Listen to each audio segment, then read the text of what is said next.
Welcome to this episode of Threading Thoughts. We will be talking about biomimicry. Biomimicry is a practice that learns from and mimics the strategies found in nature to solve many human design challenges. It provides an interconnected understanding of how life works and ultimately where we fit in. Biomimicry looks to nature and natural systems for inspiration, thus using nature-inspired strategies for design enhancement. Through continuous adaptation and evolution, solutions can be found from nature, which spends millions of years tinkering its way out of problems, ending up with some mind-boggling innovations. There are many possible applications of biomimicry, from buildings, that is how nature-inspired buildings can save resources and energy use, traffic control, the science behind Velcro, wind turbines to automotive industries. However, correct prospecting, relevance, information accessibility, and implementation remain challenges. Shiva is a co-founder of Biomimicry Compass, an IIT Madras incubated company that enables innovation using nature's design strategies and engineering principles. He is a coach and facilitator specializing in innovation, creativity, entrepreneurship, and cross-cultural skills. In his career spanning 3 decades, he has worked with a multitude of organizations, teams, and individuals, helping them with new ways of thinking, exploring connections, expanding their vision, and realizing their potential. He started his career as an advocate at the Madras High Court.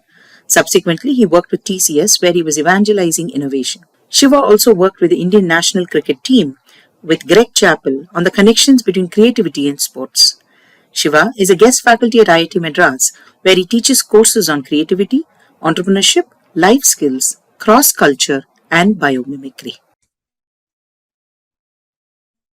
Welcome to this episode of Threading Thoughts. I'm incredibly excited to be talking to Shiva Subramaniam. We're talking about very nascent, perhaps, to the larger Indian audience, a topic that talks about biomimicry. I'm sure I'm going to reach out to Shiva to explain a lot more about it, but this is a fascinating field, and this is something I think has to, come more into the mainstream as what we are doing, because we learn a lot from nature, and not only are we trying to protect nature, but I think when we learn from it, we understand it better, and that way the cycle or the loop is closed better. So, without further ado, thank you so much, Shiva, for joining. We are extremely excited to be talking to you today. It's a very exciting topic, and there's a lot of work that's been done on it, but I think perhaps the exposure in India is a little nascent, but it is gaining its own momentum. But let me ask say a generic question, because I'm sure a lot of us might be a little lost on that, right? So, what are the generic biomimicry toolbox components? And honestly, in which fields do you think biomimicry actually help human beings?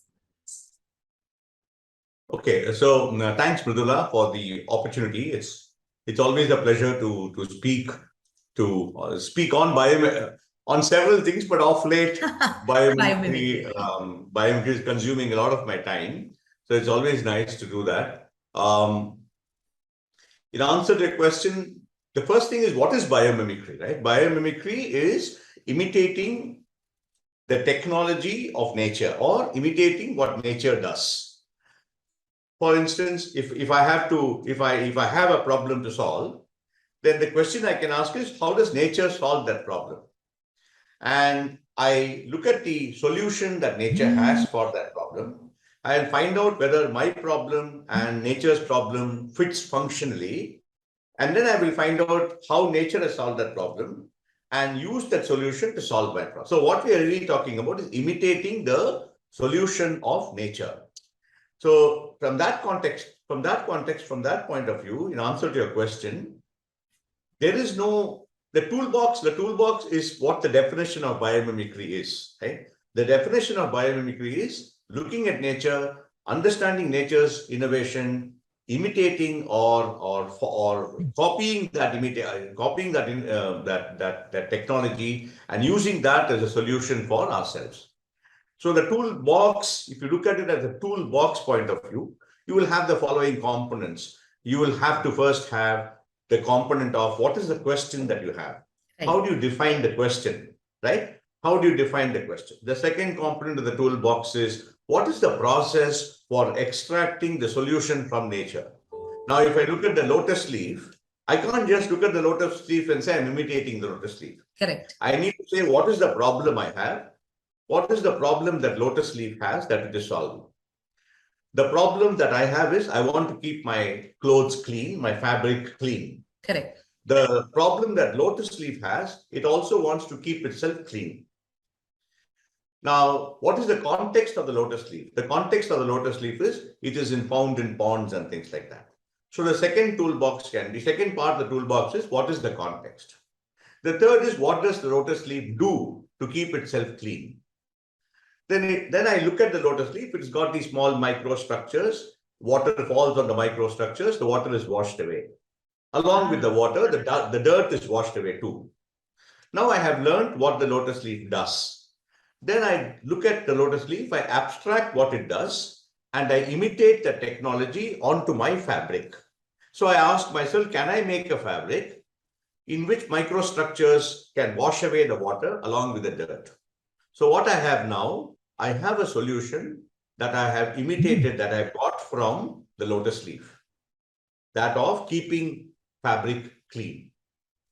So the toolbox consists of, what is the definition of the problem? What is it that what is the technology the lotus leaf employs? And how do I abstract the technology? And finally, how do I actually bring the technology that the lotus leaf has into the real world?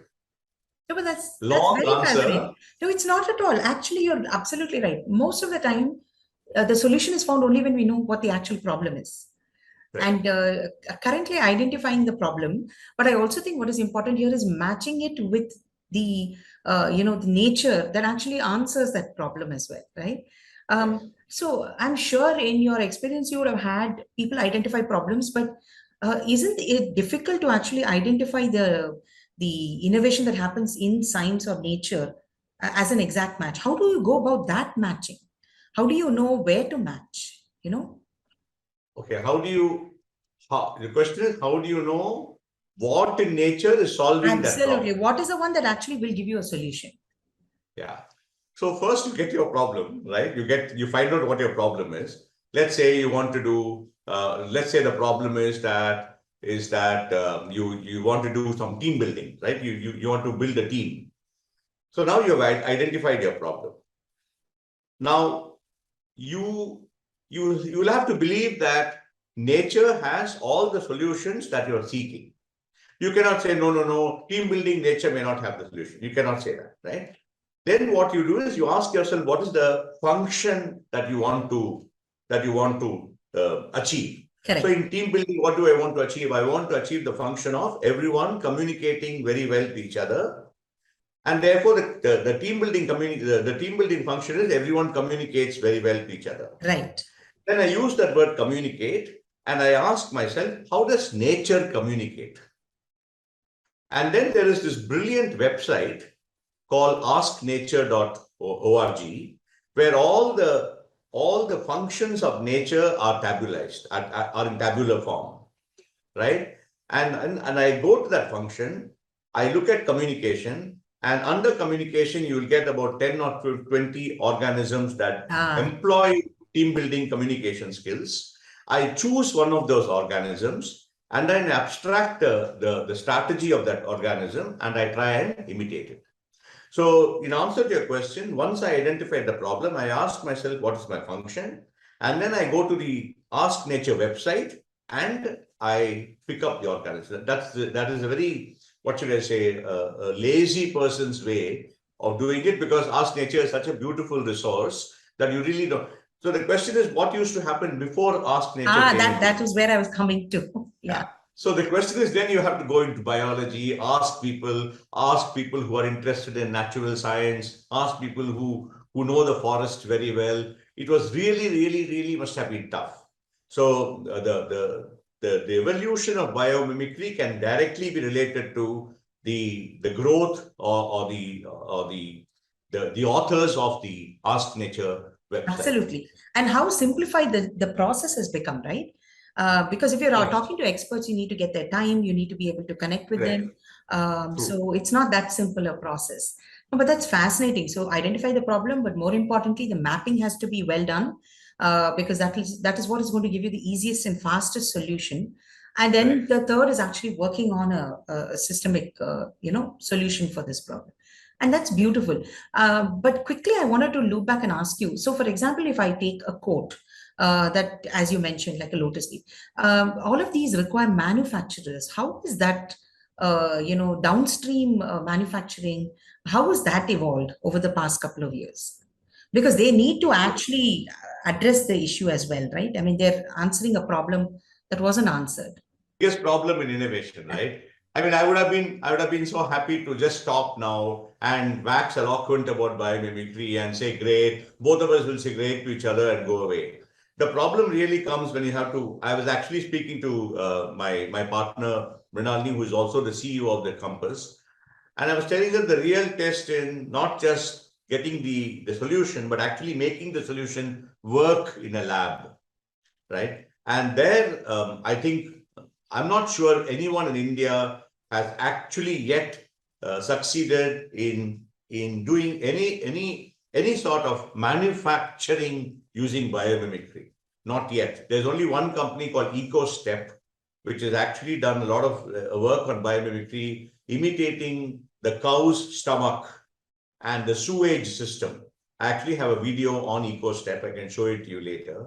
But EcoStep is one of those companies that has actually solved the problem of sewage using the cow's stomach as inspiration. Wow. So, in answer to your question, one of the things that we're trying to do at IIT Madras is finding out if there are labs that will help our students develop their ideas into products or solutions. Absolutely, because again, it's nice to hear about how wonderful it is, but also I think we should always touch upon the practical issues of it. That is Yeah. very, very important, right? Um, Practical issue, just because it's not done in India doesn't mean it's not done at all, exactly. because the Ask Nature website also gives you about 100 companies that are actually doing it in the lab, that are Correct. actually bringing out biomimetic solutions in the lab. Correct. No, which is the reason why I'm asking as well, because often what happens is that we completely forget that every theoretical idea that comes about requires this practical solution as well, and it might be available outside, but it's also time that we started doing it on our own. I mean, it's not something that we can reach out to external help all the time. We need to get, yeah, in the sense, yes, you're right. We need to get the funding, we need to get the lab, we need to get the people to actually work on it. So from our point of view at the Biomimicry Compass, we said, okay, if that is not going to happen in the next few years, at least can we start educating people on what is biomimicry, looking at sustainability, looking at biomimicry as a science. So Correct.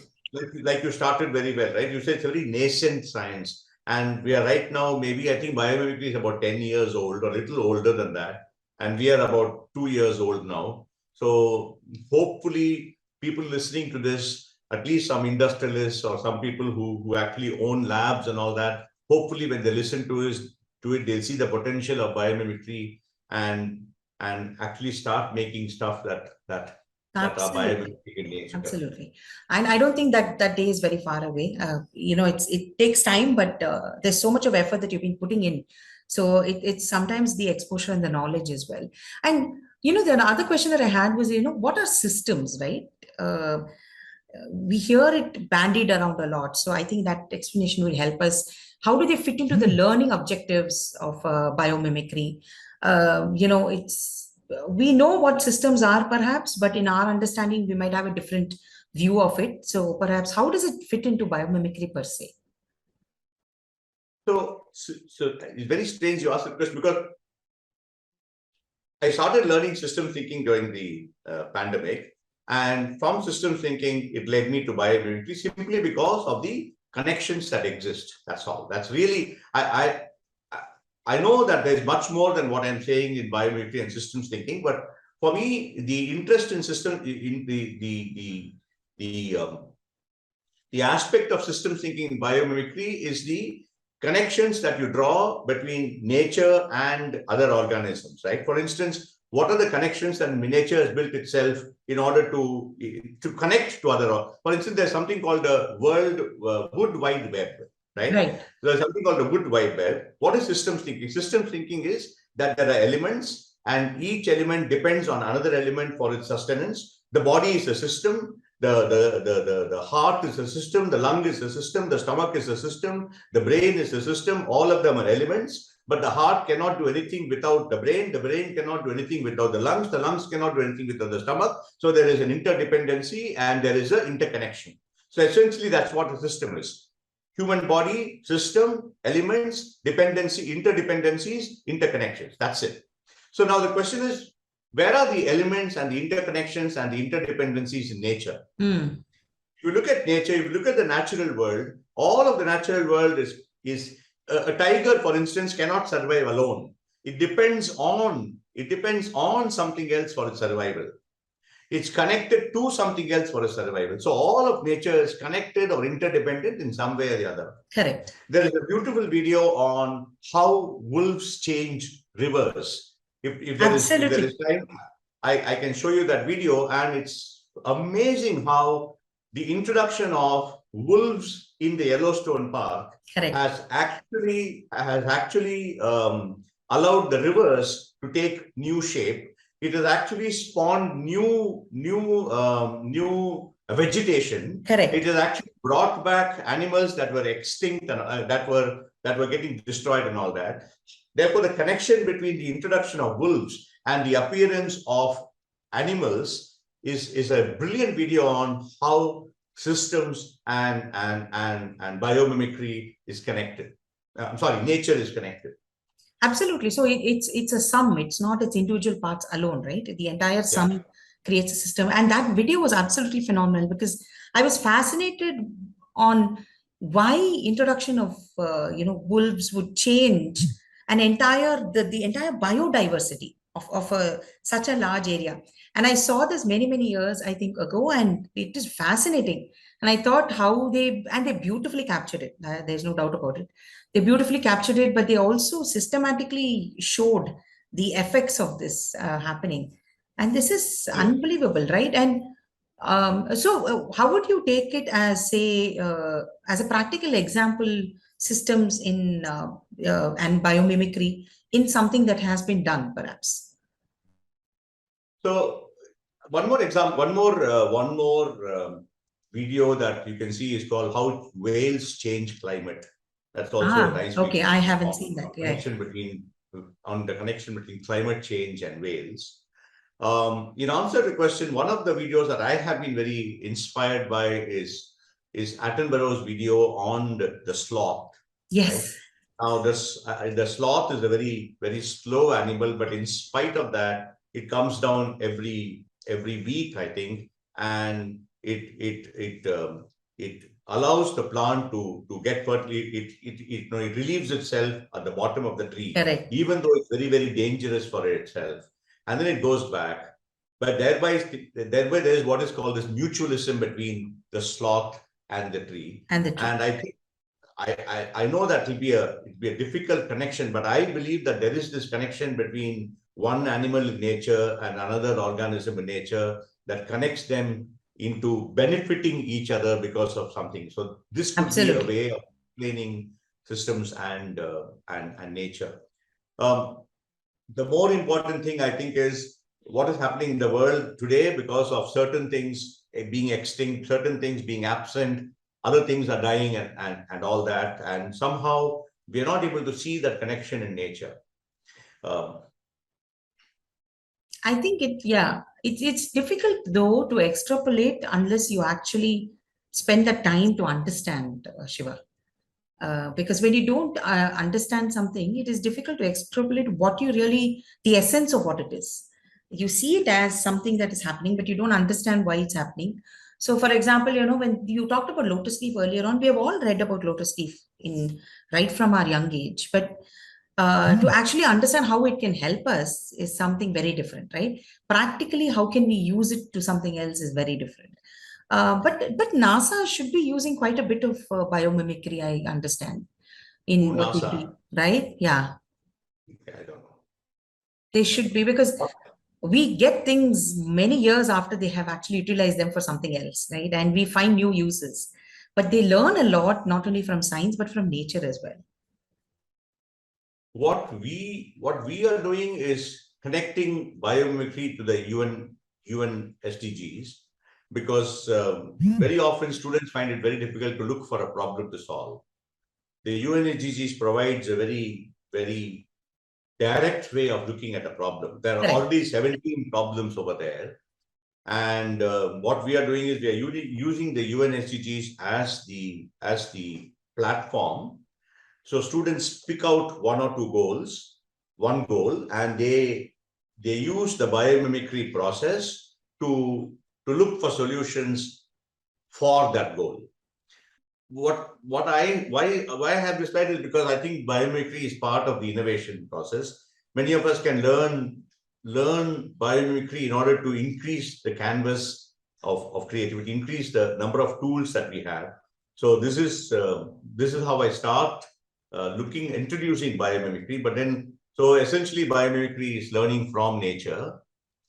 I think this is the slide that if you don't have too much time to explain biomimicry, this is probably the slide that you want to do it in. And then you will probably want to, this of course is to inspire people about biomimicry, saying, nature also has the problems like us about traffic, but nature doesn't solve it in the way we are solving it by traffic jams and all that. It also talks about nature. Nature makes color, but it doesn't pollute the rivers or the atmosphere. Absolutely. This is more to do with what is biomimicry. I like the second one. The ethos is that nature always creates something that is conducive to life. Nature doesn't destroy stuff while it's creating. Nature allows things to thrive around it. This is the slide that I think would attract most people, where you try and find out what is the difference between learning about nature and learning from nature. So this is the left side is learning about nature, where you just simply learn what is the name of the tree, what it, describe the tree and all that. While on the right side is what you are. Now there are four, when you look at the tree, you can actually learn four things from the tree, four technologies from the tree. The first is, how does the tree humidify air? The leaves humidify air. The second is, how do leaves capture solar energy? The third is, how do limbs support the structure? And the fourth is, how does the water move against gravity without electricity, without a pump, right? Now, what we tell our students is, now look at this tree. There are four technologies you're already learning. And all these four technologies are critical to our survival. What if tomorrow there was no electricity in our house and we were living on the second floor and there was no electricity and the pump didn't work?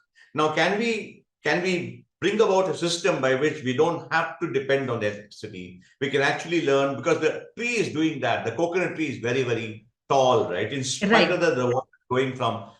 So the question that you're asking is, can we use the tree as our teacher and learn from the tree rather than simply looking at the tree?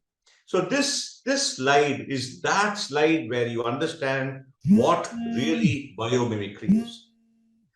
So for instance, now if you take IIT Madras and you ask how many engineers are there in IIT Madras, the answer would be 6,000, 7,000. But after you look at this slide, you'll have to change the answer to saying 1 million engineers, because every organism in the campus is a teacher, is an engineer, right? Because it creates a technology that is used by someone or the other. Absolutely. So, and this is the one slide that biomimicry is all about. This is the slide that explains the difference between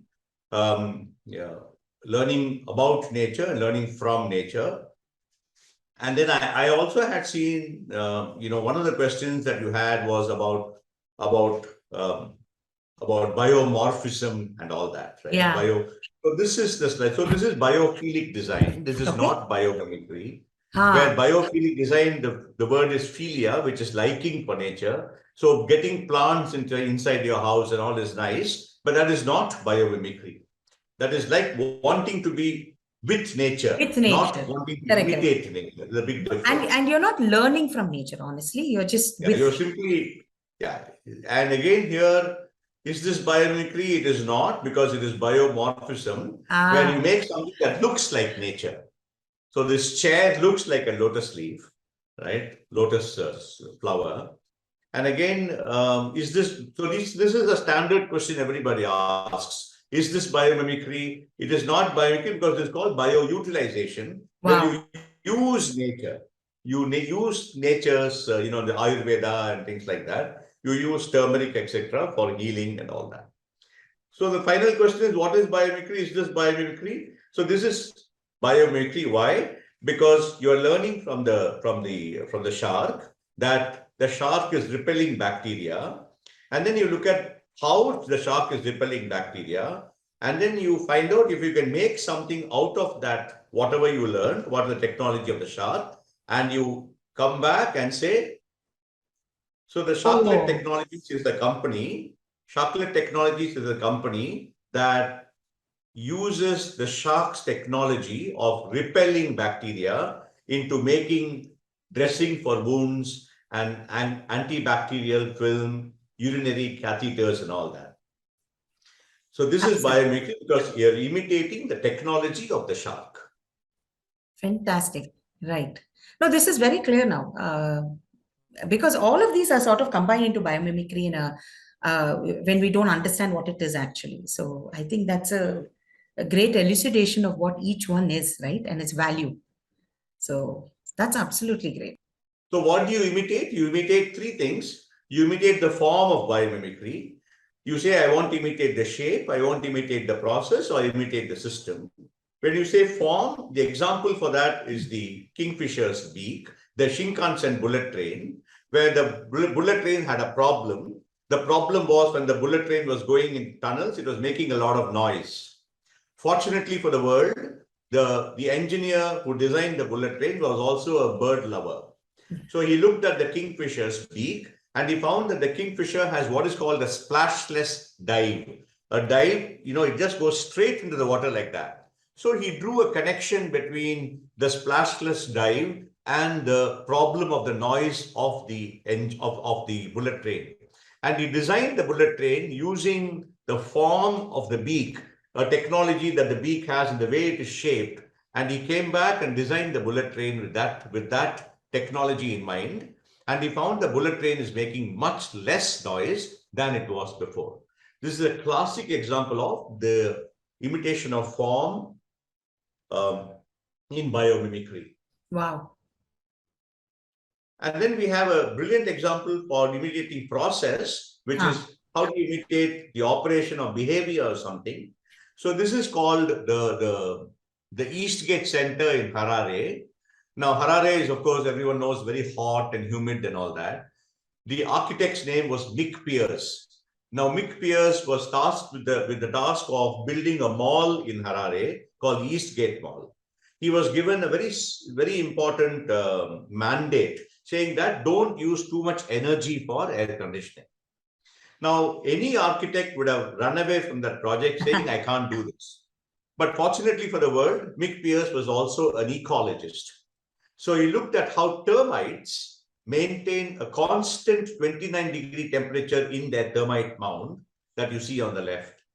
So they have the system of letting in cold air in the night and letting out warm air in the morning, and thereby maintaining their termite mound at a constant temperature. He imitated that process into the Eastgate Center, and now the Eastgate Center saves about 35% less energy. wow. That's a So big, big what sale. we are probably looking at is transformational innovation, which means 40, 50, 100 years from now, I don't know, when air conditioners are of no more value to us, cannot benefit us anymore, will only harm us. Maybe this is what we are looking at, the future of air conditioning. I am asking my professors at IIT Madras to actually make a small model of these get centers, so people can easily believe that, and we can incorporate it into our architectural Right. design. I think, yeah, actually seeing is believing, right? They actually will see it to understand Yeah. better. So system, of course, the mangrove forest Right. helps everything under the forest thrive. And this is a classic example of the system. This is the Kalundborg village, where every factory in the village depends on the waste of the other factory as raw material. Oh, So wow. if you produce waste, that is raw material for me. And that's how it functions, copying the systems in nature. That's unbelievably interconnected, right? Yeah. And So lack of United that Nations, much waste, I think. Yeah. correct. So this is how we use. Now this is where I think it gets interesting for people, because you can't just simply learn biomimicry like that. You need to know what to do with biomimicry. Then you connect biomimicry to a world problem, which is what we have done. So, you know, and the beauty is that almost any one of these problems that you choose, you can actually find a way to find out how nature solves that problem. So this is something that we are very proud of, because this is what all our students do. I'm just giving you one example of what the work is. So this student, what she did was, she said, I want to work on gender equality. And so now the question is, gender equality is a very broad area. What do you work in gender equality? Then she went and learned gender equality and found out that poor schoolgirls in India are not able to attend school because there is no menstruation facilities for menstruation in a school. So they stopped going to school. Now the beauty is that she learned to frame that question: how might we improve sanitary conditions for menstruating schoolgirls? That's the question that she framed. But the important thing in biomimicry is that you draw the function of your problem. What is the function that you have? Function is, when you understand the word menstruation, the function is keeping dry and keeping infection away. So she asked herself, how does nature keep dry and how does nature prevent infection? Then she found that these are the three organisms in nature that keep themselves dry and keep themselves away from infection. This she got from the Ask Nature website. Wow. She extracted the principles of these organisms and came back with a sanitary napkin that need not be changed the entire day, just by looking at nature's solutions. So this is one slide to prove that biomimicry works if you follow the process very, very strictly. And what is the process? This is the process of biomimicry. It's called the biomimicry spiral, where you start with a problem. So this is the problem. You start, say, what is the problem I have? Then you biologize the problem. You say, how does nature solve the problem? And then you discover what in nature solves that problem. And then you abstract the design strategy. Right. You find out how does nature solve that problem. And then you imitate that solution. And finally, you evaluate, you say, does my solution, is it sustainable, and all that, you do the evaluation. Sorry, I've gone into a long process, but this is the essence, Mridula, No, of the absolutely. entire biomimicry. Without this, biomimicry of no use. No, in fact, we discussed this in the beginning, but this, really puts it in perspective, because you're seeing these are clear functional steps that you need to follow, because it's not ad hoc, just taking something from biology and thinking it will work. That these are multiple steps. All of these steps have to work and function for you to get something, viable as a product. Completely. I think this makes absolute sense. And finally, this is for me, this is, if you ask me, Shiva, what is it that you love about biomimicry? I will probably say this slide. Why? Because this is how nature designs. When nature makes a design, it sees to it that it follows all these 10 principles. Nature uses only the energy it requires. Thus, nature does not waste energy, while we waste energy all the time. Nature recycles all materials. Nature is resilient to disturbances. When nature is destroyed, it comes back. Forest fires destroy the forest, but the forest fire, the forest comes back. Nature tends to optimize. We build very large homes, while nature doesn't do that. Nature provides mutual benefits. Nature runs, and you see these plants, right? Where there'll be these plants, and there's a fly, and the plant will suddenly catch that fly. Correct. How does she do it? Because it runs on information saying it senses that the fly is near enough, and when the fly is just at the right position, it catches the fly. Correct. So nature runs on information. Nature uses chemistry that is non-toxic. The future of design, right? Now, many times what happens when people make stuff, they make things that are harmful to nature. But what we are learning is from now on, at least in the future, investors, when they want to invest in a company, hopefully they will ask the manufacturers, have they followed the design process? Absolutely. This is what nature is doing. And this is why nature and sustainability go hand in hand, because we don't do this. Especially look at the ninth one, right? Ninth one is very, very simple, locally attuned. So nature looks for whatever their resources that are very near to it. It doesn't go all the way to Agra, get marble and build a house in Madras, right? So nature is extremely careful in how it chooses the resources that are accessible to it, very near to it. It works with what it has, right? Exactly. Very well said. Very well said.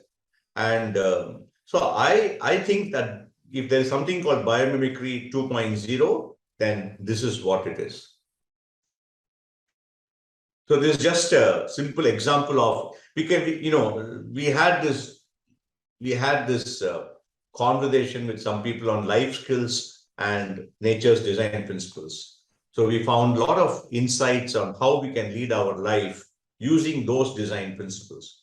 So we just thought we will cite this one of the examples, that's all. But like this, there are several examples that you can draw out for each of those life principles. This is our vision of the company, to create 1 billion biomimics. We are still at the 1,000, 2,000 stage, but hopefully we will reach that soon. We incubated at IIT Madras. And these are the founders. So we have Mridulani. Mridulani is from BITS Pilani and INSEAD. This Professor Satya Seshadri is applied mechanics, is in the applied mechanics department.